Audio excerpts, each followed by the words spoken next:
আলহামদুলিল্লাহ ওয়াসসালাতু ওয়াসসালামু আলা রাসূলিল্লাহ ওয়া আলা আলিহি ওয়া সাহবিহি ওয়া মান ইহতাদা বিহুদা। সম্মানিত দর্শক শ্রোতা, আজকে আমাদের নির্বাচিত বিষয় হচ্ছে যে দোয়া দ্বারা কি না হয়। আল্লাহু আকবার। আমাদের অনেকেই বলেন যে দোয়ায় কি হয়, তো আসলে এর বিপরীতটা হওয়া দরকার ছিল, যে দোয়া দ্বারা কি না হয়। এটার হাদিসে, এর আগে কোরআনে মাহাত্ম্যের কথা, গুরুত্বের কথা, এগুলো প্রচুর ভুরি ভুরি দলিল প্রমাণ রয়েছে। আজকে আমাদের বিষয় মূলত সেটা নয়। আজকে এতটুকুই বলা উদ্দেশ্য যে দোয়ায় সব কিছুই হতে পারে। সবচেয়ে কঠিন কঠিন যে সমস্যাগুলো, সেগুলোর সমাধান হতে পারে। সেজন্য সরাসরি এর সাথে সম্পৃক্ত একটা হাদিস শুধু বলবো, বলেই আমরা বাস্তবের দিকে চলে যাব। কেননা বাস্তব মানুষ বেশি জানতে চায়, বাস্তব থেকে মানুষ খুব চাক্ষুষ এবং সহজে সংক্ষেপে শিক্ষাটা নিয়ে নেয়। হাদিসের মধ্যে তো আসছে যে লা ইয়ারুদ্দুল কাদা ইল্লা দুআ ওয়া লা ইয়াজিদু ফিল উমরি ইল্লাল বির। এটা সহিহ সুনান তিরমিজি 2139 সিরিয়ালে হাদিস আসছে যে আপনার ভাগ্যলিপি কিয়ামতের দিন, মানে দুনিয়ার শুরু লগ্নে যেই আপনার এই ভাগ্যটা নির্ধারণ করা হয়েছে, সেটা পরিবর্তন করা এটা কেবলমাত্র পারে দোয়া। লা ইয়ারুদ্দুল কাদা ইল্লা দোয়া। তাইলে দোয়ার মধ্যে এই ক্ষমতা আছে না নেই? এবং প্রথম শব্দ বিভিন্নভাবে আসছে আগে পরে, কিন্তু আমি এখন যেটা বলছি সুনান বিশুদ্ধ যে সিরিজ সুনান তিরমিজি, ইমাম আল্লাহী রাহিমাহুল্লাহর তাহকিককৃত, তিনি যেটা মানে তন্ন তন্ন করে হাদিসটাকে তিনি বিশ্লেষণ করেছেন, গবেষণা করেছেন, সেটার যে সিরিয়ালটা এই 3139, এইখানে বলা হয়েছে সর্বপ্রথমে যে লা ইয়ারুদ্দুল কাদা ইল্লা দুআ। পৃথিবীতে যদি আপনার এই ভাগ্যলিপিকে, আসমান জমিন সৃষ্টির 50,000 বছর আগে যেই ভাগ্যটা নির্ধারণ করা হয়েছে এবং লিপিবদ্ধ করা হয়ে গেছে, সেটাকে যদি কোনো জিনিস পরিবর্তন করতে পারে, তাইলে একটাই জিনিস আসে, সেটার নাম হলো দোয়া। তাইলে দোয়ারটা শক্তিশালী কি আছে? ওয়ালা ইয়াজিদু ফিল উমরি ইল্লাল বির। আর মানুষের আয়ু যদি কোনো জিনিস বৃদ্ধি করে, তাইলে সেটার নাম হচ্ছে পুণ্য। তো যাই হোক, এই যে কথাটা, এই কথার বাস্তবতা আজকে আপনাদের সামনে বলতে গিয়েই একটি ঘটনাও আছে সেখানে, সেটা বলবো। যে একজন যুবক, তিনি কঠিন থেকে কঠিন ফিতনায় আক্রান্ত হলেন। মানে পাপের নানান ধরনের যত এই বর্তমান আধুনিক যুগে একটা বলার অপেক্ষা রাখে না যে কত ধরনের সেই আপনার উপাদান মানুষের সামনে সেটা তারা উপস্থিত করেছে, এবং সেগুলো সহজ হয়ে গেছে। আর অনেকেই ইচ্ছা করে বা ইচ্ছা ছাড়াই সেগুলো নিজেদের উপরে তারা কি করেছে, চাপিয়ে নিয়েছে। তার সহজ সংজ্ঞা হলো মিডিয়া। তো সেখানে কেউ যদি ফেঁসে যায়, তাহলে আল্লাহ ছাড়া তাকে উদ্ধারকারী তার মা বাপও না, তার শিক্ষকও না, তার কোনো মানে মুরব্বীও না, তার কোনো গার্জিয়ানও না, তার কোনো বসও না। পৃথিবীতে এমন কোনো ব্যক্তি নাই, এমন কোনো শক্তি নাই, এমন কি অনেকের কাছে ইলম থাকা সত্ত্বেও, জ্ঞান বুদ্ধি অনেক তার মানে রয়েছে, বিবেক বিবেচনার দিক থেকে সে খুবই শার্প ব্রেইনের অধিকারী, কিন্তু পাপে যে ডুবে গেছে এবং এই সমস্ত আপনার এই পাপের যে উপকরণে যে ফেসে গেছে, ওকে উদ্ধার করতে কোনো জিনিস পারে নাই। এটার সত্য সত্য প্রমাণ যারা ভুক্তভোগী, যাদের কাছে এই জিনিসগুলো আসে, তাদের কাছে উপস্থিত, তাদের কাছে বিদ্যমান, যে কোনোভাবেই পারছি না, কোনোভাবেই। তাইলে কি দিয়ে পারবেন? এই দেখেন, একজন নিজেই বলেছে যে আমাকে এই পাপ থেকে বাঁচার জন্য আমি নামাজ পড়ে দেখেছি, আমি কোরআন তিলাওয়াত করে দেখেছি। বলছে যে ওই যতক্ষণ পড়ি, যতক্ষণ করি, হ্যাঁ, সেটাই শেষ, এরপরে আর কাজ দেয় না। তাহলে পরে নামাজের মধ্যে কি কোনো দুর্বলতা আছে? কোরআন তিলাওয়াতের মধ্যে শক্তি, পাপ থেকে রক্ষা করার এর মধ্যে কি কোনো কারো সন্দেহ আছে যেখানে কিছু নাই বা কম আছে? কোনো কিছুই নাই। কিন্তু আমাদের যে অবস্থা, বর্তমান মানুষের যে দুর্বলতা, সেই রোগীর পরিস্থিতির কারণে একটা শক্তিশালী ঔষধ সেখানে কাজ করে না, আবার আরেকটা নর্মাল ঔষধ কাজ করে। এটা আমি আপনাদেরকে পরিষ্কার করলাম এই জন্য যে কেউ যাতে নফল নামাজের মাহাত্ম্যকে না কম ভাবে, অথবা কোরআন তিলাওয়াতের মাহাত্ম্যকে কম না ভাবে। কেননা ইনি বলছেন তার বাস্তব অভিজ্ঞতা থেকে যে কোরআন তিলাওয়াত করেছি, দেখেছি পাপ আমাকে ছাড়ে না, তারপরে নফল ইবাদত বাড়িয়ে দেখেছি, পাপ আমাকে ছাড়ে না। অথচ কোরআন তিলাওয়াতের চেয়ে নফল যে জিকির, এর মধ্যে উৎকৃষ্ট আর কোনো কিছুই নেই, তার সাথে তুলনা করারও কিছুই নেই। আর পুরা নফল ইবাদতকে সিরিয়াল করলে এই নামাজের সাথে মিলানোর মতো কোনো ইবাদতই নেই। এবং বুখারী শরীফে হাদিসে কুদসিতে আসছে যে বান্দা নফল করে করে করে করে, যদিও এখানে ব্যাপক অর্থ, নফল বলতে বলতে তিলাওয়াত উদ্দেশ্য, জিকির উদ্দেশ্য, দোয়া উদ্দেশ্য, দান খয়রাত যেটা ফরজের উচ্ছিষ্ট অতিরিক্ত সেটা উদ্দেশ্য, কিন্তু এখানে তো উৎকৃষ্ট হলো নামাজ। তো সেটার কথা আল্লাহ রাব্বুল আলামিন নিজে বলছেন যে আমার বান্দা এই নফল করে করে করে করে এক পর্যায়ে পৌঁছে যাবে যে হাত্তা ওহিব্বা, আমি তাকে ভালোবেসে ফেলবো। এমনকি আমি যখন ভালোবেসে ফেলবো তখন তার ধরার হাত আমি হয়ে যাব, দেখার চোখ আমি হয়ে যাব, শোনার কান আমি হয়ে যাব, চলার পা আমি হয়ে যাব। কত বড় কথা!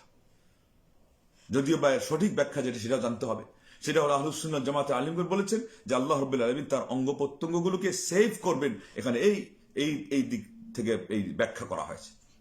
কেননা এটা বাহ্যিক ব্যাখ্যা নেওয়ার মানে হলো যে বান্দার আল্লাহ এক, এটা কোশ্চিনকালে হতেও পারে না। ইসলামী আকীদা বিশ্বাসের একেবারে গোড়ার কথার সাথে তার যেহেতু সংঘর্ষ রয়েছে, এই জন্য এটা বাতিল। সর্বপ্রথম এটাকে ব্রেন থেকে ফেলে দিয়ে তারপরে আহলুস সুন্নাহ ওয়াল জামাত হকপন্থী আলিমদের সেই ব্যাখ্যা ব্রেনের মধ্যে বসাইতে হবে যে আল্লাহ রাব্বুল আলামিন তাকে সেভ করবে। সেখান থেকে আপনি বুঝবেন যদি আপনার অঙ্গ প্রত্যঙ্গ পাপ থেকে বাঁচে, আপনি আল্লাহর ওলি হতে পেরেছেন, আপনি সফল হয়েছেন আপনার সাধনার মধ্যে।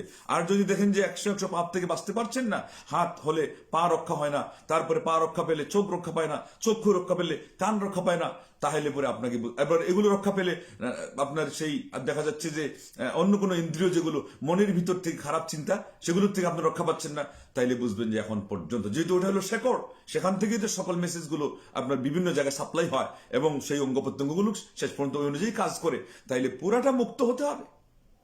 যদি এটা না হওয়া যায়, আপনি বুঝবেন যে আপনি এখনো সাকসেস হতে পারেন নাই, আপনার সাধনার মধ্যে ত্রুটি আছে, আপনাকে আরো বেশি সাধনা করে যেতে হবে।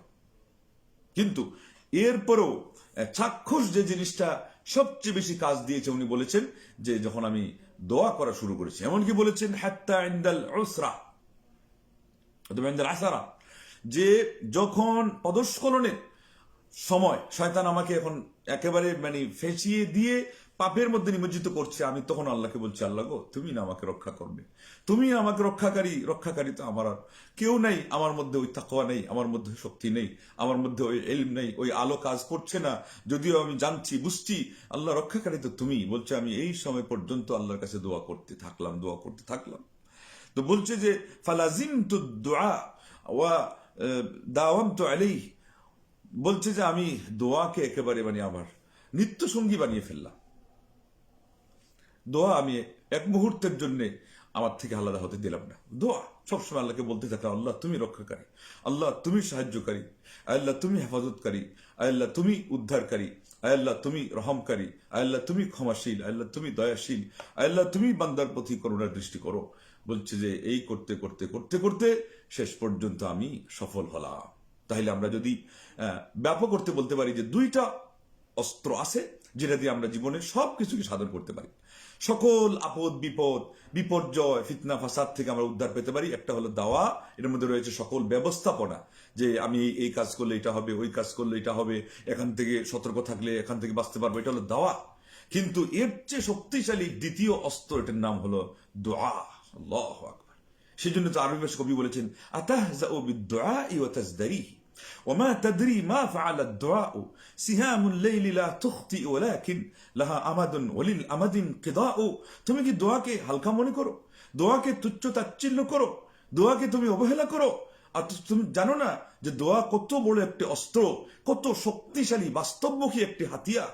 এটা রাতের অন্ধকারে, তার মানে উপযুক্ত সময়, সবচেয়ে উপযুক্ত সময় রাতের শেষ ভাগে, রাতের অন্ধকারে সেটা ছুড়ে মারা হয় এবং সময় মতো সেটা কাজ দিয়েই দেয়। যদিও বা আল্লাহর ফয়সালার কারণে সেটাতে বিলম্ব হয়, কিন্তু সেটা সে কার্যকরী হয়েই থাকে। আল্লাহু আকবার। সিহামুল লাইলি লা তুখতি, এই রাতের অন্ধকারে এই যে এই তীর নিক্ষেপ করা হয়, এটা কোশ্চিনকালেও তার লক্ষ্য ভ্রষ্ট হয় না, সেটা জায়গা মতো পৌঁছেই যায়। এবং আপনি কতটা প্রমাণ নিবেন যে হয়তো সময়ের শুধু ব্যবধান, তাছাড়া এটা কাজ হয়েছে, দোয়াতে কাজ হয়েছে, নিজের দোয়াতে সবচেয়ে বেশি কাজ হয়েছে। হ্যাঁ, অন্য যাদের দোয়া কবুল হয়, বিগত আলোচনা আপনারা শুনেছেন যে মায়ের দোয়াতে কি না হয়, এবং ওখানে ওই ঘটনাতে চাক্ষুষ দেখা গেছে মুহাদ্দিস বাকি ইবনে মাখলাদ রাহিমাহুল্লাহর দোয়া। কিন্তু মা যে গিয়েছেন, রাস্তায় কি দোয়া করেন নাই? এতদিন পর্যন্ত তার ছেলে যে আটকা ছিল, হ্যাঁ, সেখানে কি রাস্তায় মা সেই সময় দোয়া করেন নাই? রাতে দোয়া করেছেন, দিনে দোয়া করেছেন, উঠতে বসতে চলতে ফিরতে খাইতে পড়তে মার দোয়া সে বিচ্ছিন্ন হয় নাই। ওই দোয়াগুলো জমা হয়ে হয়ে হয়ে হয়ে শেষ পর্যন্ত সেই পর্যন্ত পৌঁছেছে। সে সব শেষে গৌলের সময় গিয়ে মুহাদ্দিস বাকি ইবনু আল্লাহু আকবার মাখলাদ মুহাদ্দিসুল আন্দলুস, তার দোয়া সেখানে যুক্ত হয়েছে। তাইলে সৎ ব্যক্তি হালাল জীবিকায় যাদের সবকিছু ব্যবস্থা হয় এবং আলেম তারাই হলো প্রকৃত মুত্তাকি। তাদের দোয়ার আপনি আশ্রয় নেন সবশেষে, কিন্তু নিজের দোয়া চালু রাখেন। এটা হলো সবচেয়ে শক্তিশালী। মা বাপ হিসেবে সন্তানের জন্য আপনাদের দোয়া চালু রাখুন।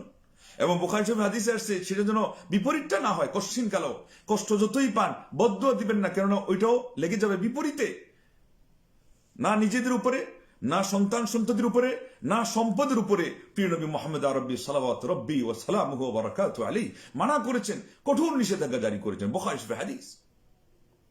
আর কারণ কি দর্শিয়েছেন? যেটা কবুলের সময়ের সাথে মিলে যেতে পারে। তো কবুলের সময়ের সাথে মিলা একটা জিনিস, আর একটা হলো মা যে কথা, বাপ বলে যে কথা, সেটা ফিরত আসবে না, সাধারণত ফিরত আসবে না। তো সেই জন্য নেক দোয়াটাও ফিরত আসার কথা না। সেখানে নিজের জন্যই তো সবচেয়ে বেশি কার্যকরী হওয়ার কথা। কেননা এটাও তো আরেকটা বিষয় যে আল্লাহ রাব্বুল আলামিন বান্দাকে যখন কোনো বিপদে ফেলেন, বিপাকে ফেলেন, তখন তার সেখানে কয়েকটা হিকমত থাকে, লক্ষ্য উদ্দেশ্যের দিক থেকে সামনে আপনার যে জিনিসগুলো রেখে আল্লাহ এটা করে থাকেন। একটা হলো পেছন থেকে তার পাপ, কোন ধরনের ভুল, সেটা তাকে এখানে নিপতিত করে। আর আরেকটা হলো কোন জিনিসটাকে সামনে রেখে আল্লাহ দিয়ে থাকেন। তার মধ্যে প্রথমটা উল্লেখ করেছেন একদল আলেম, যেটা হলো আল্লাহ চাচ্ছেন যে বান্দা যেন আল্লাহমুখী হয়, সেজন্য ওই বিপদে পড়েই অন্তত আল্লাহকে ডাক দেয়। আমাদের তো বেশিরভাগ এই অবস্থা, স্বাভাবিক অবস্থায় অল্প সুখে কাতর, অধিক সুখে পাথর। তো এই জন্য আমরা আল্লাহ রাব্বুল আলামিনকে এই সুখের সময়, স্বাভাবিক সময় ডাকতে জানি না। তো এই জন্য আল্লাহ রাব্বুল আলামিন চাচ্ছেন বান্দা তুমি ডাকতে থাকো। তখন তো আমরা শ্বাসে শ্বাসে আল্লাহকে ডাকি।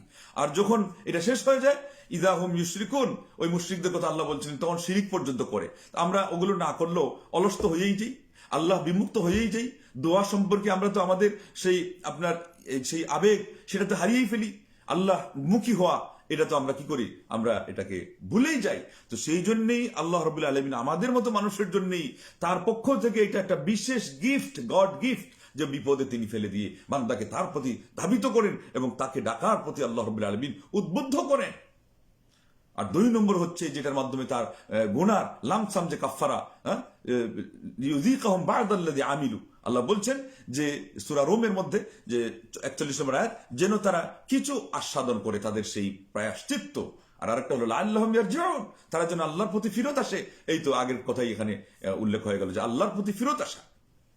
আরো 2-3টা আছে, মানে উল্লেখযোগ্য 2টা। একটা হলো তার গুনার কাফারা, আর আরেকটা হলো আল্লাহ চাচ্ছেন যে বান্দার জন্য মর্যাদা বৃদ্ধি পায়। তাহলে এই জিনিসগুলোকে সামনে রেখেই তো আল্লাহ পাক বিপদ দেন। আমরা সেটা বুঝতেও ভুল করি, সেটাকে কাজে লাগাইতেও আমরা অলসতা করি। তারপরে আল্লাহ রাব্বুল আলামিনের কাছে দোয়া করা কায়মন বাক্যে, এই দোয়াটাকে আমরা ঠিক মতো আমরা কি করি না, অনুশীলন করি না।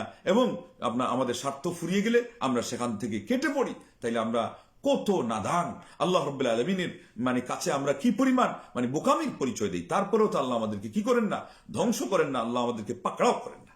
তো আজকে আমাদের কত বিপদ, আর বিপদ আপদ থেকে আমরা কত হায় হতাশ করি, ইনি এই বিপদে পড়লেন, উনি এই বিপদে পড়লেন। তো ওনার কাছে এই অস্ত্র নাই? 2 রাকাত নামাজ পড়া কেউ জানে না? নাকি আপনি জানেন না? এত হায় হতাশ কেন? কার কাছে আমরা সাহায্য চাই? কার দরজায় আমরা ধর্ণা দেই?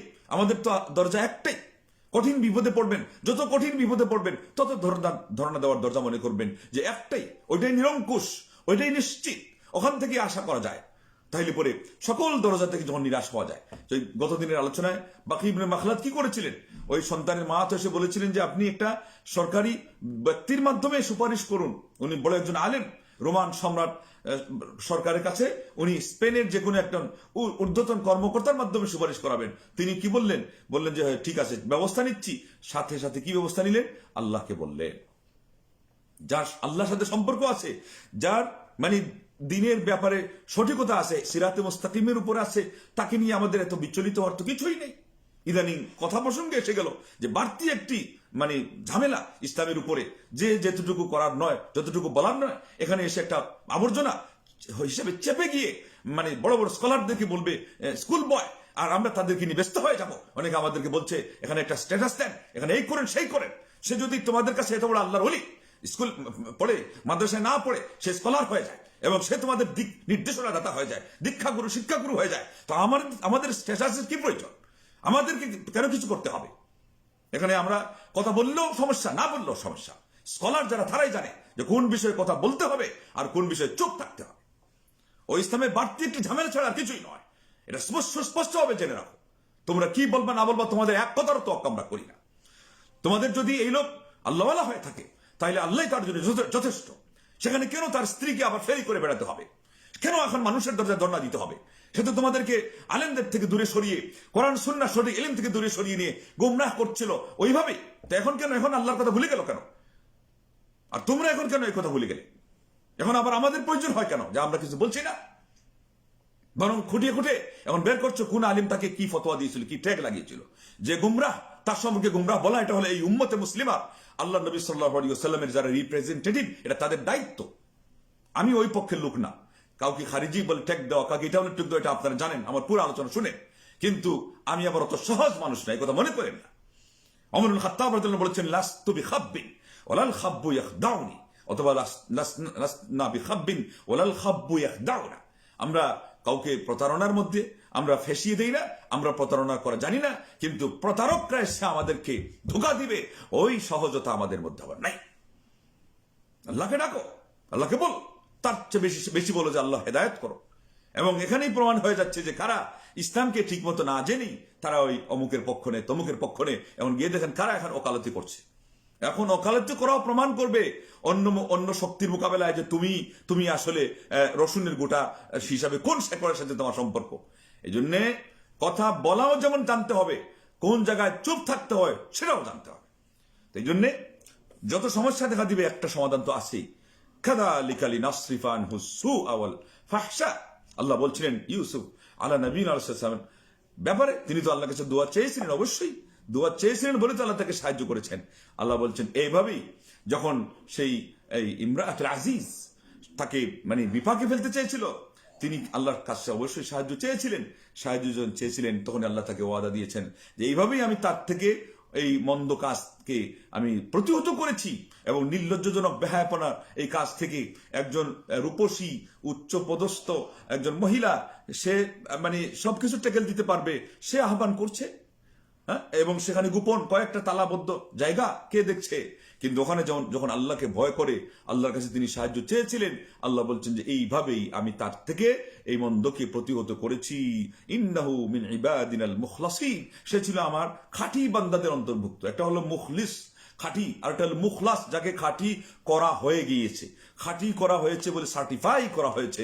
আল্লাহ রাব্বুল আলামিন তার খাঁটিত্বকে গ্রহণ করেছেন, অনুমোদন দিয়েছেন, মহান রব্বুল আলামিন তার জন্য সার্টিফিকেট দিয়েছেন। তো ওইভাবে খাঁটি হন। খাঁটি শোনা হতে গেলে তো কিছু চড়াই উতরাই এগুলো অতিক্রম করাই লাগে। এত উহা করার কি আছে? এত উহা করার কি আছে? সীমার ঊর্ধ্বে গিয়ে যাদের ইমানদারি এত বেশি হয়ে যায় যে আলিমকে আলিম মনে করে না, নিজে যে মূর্খ তার মূর্খতাকেই বুঝে না, তাকে নিয়ে তো উহা করার কি আছে? অবশ্যই মানবিক খাতিরে এটা আমরা বলতে অবশ্যই বাধ্য, এবং এটা আমাদের মানে একেবারে অকুণ্ঠে বলার বিষয় যে দেশে মানুষের অধিকারের উপরে এইভাবে আক্রমণ চালানো যদি কেউ চালায়, এটা সম্পূর্ণভাবে অন্যায়। সরকার পক্ষ চালাইলেও অন্যায়, জনগণের পক্ষ থেকে এটা করলেও এটা অন্যায়। এটার বিচার অবশ্যই হবে, এবং এটা ব্যাপকভাবে আবার বলছি যে কোনো মানুষের উপরে যেটাই সে অন্যায় করুক না কেন, তার জন্য যে বিহিত ব্যবস্থা প্রথমত ইসলামে রয়েছে, তারপরে আইনগতভাবে রয়েছে, সেটার আপনি ব্যবস্থা নেবেন। কিন্তু এইভাবে করে যে কোনো ধরনের জুলুম, এটা তো গুম করা, আর আসলে গুম কিনা সেটা তো বলাও যাচ্ছে না, কারণ আরো অনেকে তো এইভাবে মানে উদাও হয়ে গিয়েছিল, চোখের আড়াল হয়ে গিয়েছিল, আবার ফিরত এসে গিয়েছে। তো যাই হোক, কোন চক্রের সাথে এটা ধরা খেয়েছে এটা বলারও মানে আমাদের কোনো কায়দা নেই। এমন ঘটনা ঘটেছে যে নিজেদের লোকই এগুলো করে। কখনো এমনও দেখা গেছে যে এদেরকে আরো ভাইরাল করার জন্য যারা ক্ষতি করাচ্ছে এদেরকে দিয়ে ইসলামের, ঠিক আরো বেশি ক্ষতি করার জন্য, কারণ ভাইরাল হবে। মানুষ আগের যুগে একটা কথা পর্যন্ত দিয়েছিল, কেউ যদি জেলে ঢুকে যায় তাইলে ওর বাজার জমে যায়। তো এগুলো আপনাদের মানে বোঝা আরো দিল্লি বহু দূর হয়। তো সেই জন্য অত বেশি মন্তব্য করার দরকার নেই। আগে শিখেন, ইলম শিখেন, আমল শিখেন, আল্লাহকে ডাকা শিখেন। আল্লাহ তোমায় ডাকতে জানি না, ডাকার মতো ডাকলে আল্লাহ কেমনে শুনে না? হ্যাঁ, সূরা ইউসুফের এই যে 24 নম্বর আয়াত, সেখান থেকে আল্লাহ পাক বললেন যে পাপ থেকেও আমি তাকে বাঁচিয়েছি। কিসের মাধ্যমে? ওই যে তিনি বলেছিলেন যে আমি আল্লাহর কাছে আমি সাহায্য চাওয়ার জন্য আশ্রয় নিব। তো আল্লাহ রাব্বুল আলামিনের কাছে আশ্রয় নেওয়া কোরআনে আরেক জায়গায় আছে অন্য প্রসঙ্গে, কিন্তু এখানে তো তিনি অবশ্যই আল্লাহর কাছে আশ্রয় নিয়েছিলেন। ওইটারই নাম হলো দোয়া। তো দোয়া অপেক্ষা শক্তিশালী অস্ত্র আমাদের আর কোনো কিছুই নাই। এবং বিশেষ করে যখন দুনিয়ার সকল সহায় সম্বল থেকে একজন মানুষ বিচ্ছিন্ন হয়ে যাবে, তখন তার সম্বল হলো দোয়া। এই অস্ত্র কি তার হাতের মুঠোয় দেওয়া হয়েছিল? সে কি আলেমদের কাছ থেকে এটাকে রপ্ত করেছিল? এই যে কোরআন সুন্নাতে এই জিনিসগুলো এইভাবে বলা আছে, বাস্তব থেকে আলেমরা শত শত যুবকদেরকে যারা গুমরাহ হয়ে গেছে, যাদের পাপের মধ্যে ফেসে গিয়ে তারা জাহান্নামী হয়ে যাচ্ছিল, ওদেরকে দিক নির্দেশনা দিয়ে রক্ষা করেছিলেন। এই যে অস্ত্রটা, এই যে টেকনিকটা, এই টিপস, এটা কি সে আয়ত্ত করেছিল? সারা দুনিয়া ব্যাপী আমি একেবারে সবাইকে ইসলামবন্দী বানিয়ে ফেলছি আর দাজ্জালের ফিতনা থেকে বাঁচিয়ে ফেলছি, ওটা তাকে চর্চা করতে কে বলেছে? ওই বিষয় তো চর্চার বিষয় না। এটা করেই তো সে গুমরাহ হয়েছে এবং প্রচুর পরিমাণে যুবক যুবতীদেরকে সে গুমরাহ করেছে। সেই জন্য আলেমরা কথা বলতে গেলে তাদের হিসাব আছে। যে যত মান সম্পন্ন আলেম, তাদের কথার মূল্য তত বেশি। তুমি মূল্য দেওয়া জানো না, তোমার মূল্য নাই। সেই জন্যে আমাদের এটা প্রাসঙ্গিক এসে গেছে, যেটা আজকে বলার বিষয়, যেটা শিক্ষণীয় বিষয়, সেটা হলো দোয়া। উঠতে বসতে চলতে ফিরতে কি সমস্যা আপনার, আল্লাহ তুমি আমার সমাধান দাও। কি বিপদ থেকে আপনি উদ্ধার পাচ্ছেন না, আল্লাহ তুমি উদ্ধার করো। পাপ আপনাকে এসে একেবারে আপনার অক্টোপাসের মতো ঘিরে ফেলেছে, আল্লাহ পাপ থেকেও তো তুমি রক্ষা করতে পারো। আমি না হয় নাদান, আমি না হয় মূর্খ, আমি না হয় ভুল করে ফেলেছি, পাপে বাপেরও ছাড়ে না, আজকে আমাকে সেই মানে খেসারত পেয়েছে, কিন্তু তুমি তো তার চেয়েও বেশি ক্ষমতাবান। আল্লাহু আকবার বলতে থাকেন, বাংলায় বলেন, আরবিতে বলেন, নামাজে বলেন, নামাজের বাহিরে বলেন, সেজদায় বলেন, শেষ বৈঠকে বলেন, খালি বলেন, বলতেই থাকেন। বলতে সমস্যা কি? গীবত বাদ দিয়ে, পরচর্চা বাদ দিয়ে, যেখানে যোগ্যতা নাই সেখানে মন্তব্য করা বাদ দিয়ে, আর অনেক জিনিস আছে যেগুলো বাদ দেওয়ার প্রয়োজন, সেগুলো বাদ দিয়ে বলতে থাকেন। আল্লাহ রাব্বুল আলামিনকে বলতে তো শক্তি আরো বেশি পায়। সামান্যতম যাদের আল্লাহ সম্পর্কে আস্থা আছে, বিপদ থেকে যারা উদ্ধার পেতে চায়, তারা আল্লাহকে বলতে কিন্তু স্বাচ্ছন্দ্য বোধই করে। এর জন্য এর চেয়ে কঠিন হলে জিকির, তার চেয়ে কঠিন হলো কোরআন তিলাওয়াত, তার চেয়ে কঠিন হলো নফল ইবাদত, সবচেয়ে সহজ ইবাদত হলো দোয়া। এর মধ্যে আকর্ষণ আছে, তারপরেও তো আমরা সেটা করি না কেন? শয়তান তো পিছু লাগাই আছে। এরপরে ওই যে আরেকটা বাহানা আছে, আল্লাহকে অনেক বললাম আল্লাহ শুনে না, এটা বলতে কে বলেছে? ওইটা তো আমাদের দায়িত্ব না, বরং এটা হলো উল্টা, হিতে বিপরীত হবে। হাদিসে আসছে আল্লাহ রাব্বুল আলামিনের নবী সাল্লাল্লাহু আলাইহি ওয়াসাল্লাম বলেছেন, ইউস্তাজাবু লিআহাদিকুম মা লাম ইস্তাজিল ইয়াকুলু দাআউতু ফালাম ইউজাব লি। তোমাদের দোয়া ততক্ষণ পর্যন্ত কবুল হবে যতক্ষণ সে না তাড়াহুড়া করবে। সে যদি এই কথা শুরু করে দেয় যে বলা, হ্যাঁ, এবং মনের ভিতরে আনা যে হ্যাঁ হ্যাঁ অনেক বললাম কাজ হলো না, ওই তো সর্বনাশ হয়ে গেল, আর দোয়া কবুলের পথ বন্ধ হয়ে গেল। হয়তোবা 100 বারের জায়গায় সে 99 বার বলার পরে ওই 100টা বলার আগেই বলেছিল যে আমি তো অনেক বললাম হলো না, এখন পুরা 99টাই হয়ে গেল ক্যান্সেল, বাতিল হয়ে গেল। তো এই জন্য ইসলামের রুল, এই যে সুখ্যাতিপূর্ণ কথাগুলো, অথচ ওগুলো একদিক থেকে বেসিক, এটা কয়জনে আয়ত্ত করেছে, কয়জনে রপ্ত করেছে? প্রচুর পরিমাণে লোকজন গিয়ে দেখেন, এই যে গুমরাহ যারা হয়, গুমরাহদেরকে আলিমরা বলেন আহলুল হাওয়া। ওরা কিন্তু যে কোনো একটা জায়গায় গিয়ে অভিমানী হয়ে যায়, হ্যাঁ আল্লাহ এটা করলো না, এটা করলো না। গিয়ে দেখেন এই সমস্ত তন্ত্রমন্ত্রের দরজাদার যারা, ওদের কিন্তু আল্লাহর সাথে সম্পর্ক কিন্তু সঠিক নয়। গিয়ে দেখেন আল্লাহ সম্পর্কে তার কুধারণা আছে। এই জন্য তো তারা এই সমস্ত মন্তব্য করে যে ইসলামী মুসলমানদের আজকে এই দুরবস্থা কেন, এবং শেষ পর্যন্ত তারা আলিমদেরকে দোষারোপ করে, কেন ওর ইলিম নাই, আল্লাহ সম্পর্কেও নাই, আল্লাহর বান্দাদের সম্পর্কেও নাই।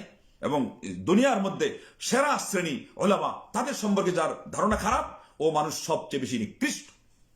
সেজন্য আমি তো আগেই বলেছি, ট্যাগ দেওয়া আমার উদ্দেশ্য না, কিন্তু কেন ওই যে ওই হাদিস থেকে ব্যাখ্যা নেন, কেন বলা হলো যে আপনার খারিজিরা হলো এই আসমানের নিচে জমিনের উপরে যাকে হত্যা করা হয় তাকে আল্লাহ নবী সাল্লাল্লাহু আলাইহি ওয়াসাল্লাম শাররু কাতলা তাহতা আদিমিস সামা, আসমানের নিচে তাকে হত্যা করার পরেও সে সবচেয়ে বেশি মন্দ হত্যাকৃত কেন আখ্যায়িত হলো? কেন তাকে বলা হলো খিলাবু আহলিন নার, জাহান্নামের কুকুর? যে ওরা আসলে আল্লাহ সম্পর্কেও খারাপ ধারণা রাখে না। আল্লাহর দিন নিয়ে আমরা দাঁড়িয়েছি, আমাদেরকে কেন বিজয় দেওয়া হবে না? ওটা তো আল্লাহর পরীক্ষার মধ্যেই তো ফেসে গেছে, ফেল হয়ে গেছে। তারপরে আলেমরা কেন, আমরা যেভাবে যেই মানসিকতা পোষণ করছি ইসলামকে নিয়ে, আমরা এটাই করতে চাই, ওটা কেন হয় না? কেন এটাতে আলেমরা একমত হয় না কেন? তারপরে তার দ্বিতীয় শত্রু হলো আলেম। তো এই জন্য এদের হলো এই নিকৃষ্ট অবস্থা। কিন্তু তাদের আবাদত হলো এমন যে তাদের আবাদতের সামনে অন্যদের আবাদতকে তারা তুচ্ছ জ্ঞান করবে। নবীর সাহাবারা আজকে আমাদের যুগের সলিমুদ্দিন আর কলিমুদ্দিন, এটা দূরে কথা। তো যাই হোক, ওগুলো আসল বিষয়ই নয়, প্রাসঙ্গিক এসে গেল। তারপরে আপনারা এখানে আশা করা যায় এখান থেকে কিছু পেয়ে গেলেন। আমার এই কথা যে একেবারে মানে আপনাকে মানতে হবে এমন কোনো কথা না, কিন্তু এগুলো চিন্তার জন্য রাখুন। আবেগ এখন খেলা করছে আমি জানি, তারপরেও এটা আমার কোনো আজকের বিষয় ছিল না, টার্গেটও ছিল না। প্রাসঙ্গিক এসে গেল বলে দিলাম। আসল বিষয় যেটা, সেটা হলো দোয়া, দোয়া আর দোয়া। এই যে দুখানা হাত আল্লাহর দিকে যখন উঠাবে, আল্লাহ রাব্বুল আলামিন লজ্জাবোধ করেন। উঠানো আদব হলো এই বুক বরাবর হবে এবং উপরের দিকে এই অংশ থাকবে, যেন আপনি কিছু আল্লাহর কাছ থেকে নিচ্ছেন, যেন কিছু নিচ্ছেন। আর আরেকটা হলো এইভাবে করে এত দূর তুলবেন যে বগল থেকে আপনার টান পড়ে যায়, টান পুরাটা। আল্লাহ নবী সাল্লাল্লাহু আলাইহি ওয়াসাল্লাম এটাকে বলেছেন যে আল্লাহ রাব্বুল আলামিনের প্রতি ইবতিহাল অথবা তাদাররু, মানে অনুনয় বিনয় সহকারে আল্লাহ রাব্বুল আলামিনের কাছে চাওয়া। তো যত বেশি কঠিন বিপদে পড়বেন ওই হাতটা ওই পর্যন্ত তুলবেন, তা না হলে স্বাভাবিক অবস্থায় এই পর্যন্ত তুলবেন। এই যে হাতটা তুললেন, আবু দাউদের হাদিসে আসছে আল্লাহ পাক লজ্জাবোধ করেন যে এই হাতটাকে তিনি ফেরত দিবেন। তাইলে ব্যাপকভাবে একটা আগে যেটা বলা হয়েছিল উঠতে বসতে চলতে ফিরতে দোয়া করতে থাকেন। এমনকি এই যে যুবক বলল যে পাপ আমার দ্বারা হয়ে যাচ্ছে, আমি নিজেকে আর কন্ট্রোল করতে পারছি না, তারপরেও কিন্তু মুখ বন্ধ নাই, আমি আল্লাহকে বলছি আল্লাহ তুমি রক্ষা করো, আল্লাহ তুমি আমাকে হেদায়েত করো, বলছে আল্লাহু আকবার। ওটা তো নিষেধ নাই, মানা নাই। তারপরে সে বলছে যে এক পর্যায়ে আমি সফল হয়ে গেছি, আমার রব আমার ডাক শুনেছেন।